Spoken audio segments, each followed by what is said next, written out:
ગુજરાતની વિધાનસભાએ મારી ઉપર પ્રતિબંધ મૂક્યો વિધાનસભાના અધ્યક્ષે કે ગોપાલ ઇટાલિયા ગુજરાતની વિધાનસભામાં પ્રવેશ નહીં કરી શકે. મુખ્ય દરવાજો જે છે મેઇન રોડ ઉપર ન્યાથી મારી એન્ટ્રી પ્રતિબંધ થઈ ગઈ. 2017 થી લઈ 2025 સુધી સળંગ મારા ઉપર પ્રતિબંધ. અને એકવાર પ્રતિબંધ મૂક્યો પછી મેં જિંદગીમાં હામું નથી જોયું. મનમાં એમ વિચાર્યું કે આ જનતા અને ઉપરવાળો જો મને કઈક બનાવશે તો આવીશ, નકર તેલ લેવા ગઈ તારી વિધાનસભા. અમારા ખાનદાનમાં કોઈ વિધાનસભા નથી જોઈ તો અમે ભૂખ્યા નથી મરી ગયા તોય અમારો જન્મ થયો છે.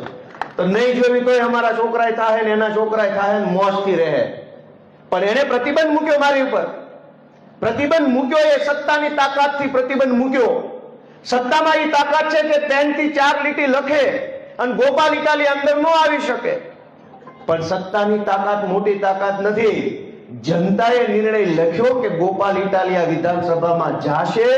તો આ વખતે જ્યારે હું વિધાનસભામાં ગયો તો વિધાનસભાના અધ્યક્ષે 3 કિલોનો ગુલદસ્તો આપીને તમારું અહીંયા સ્વાગત છે એમ મને કીધું.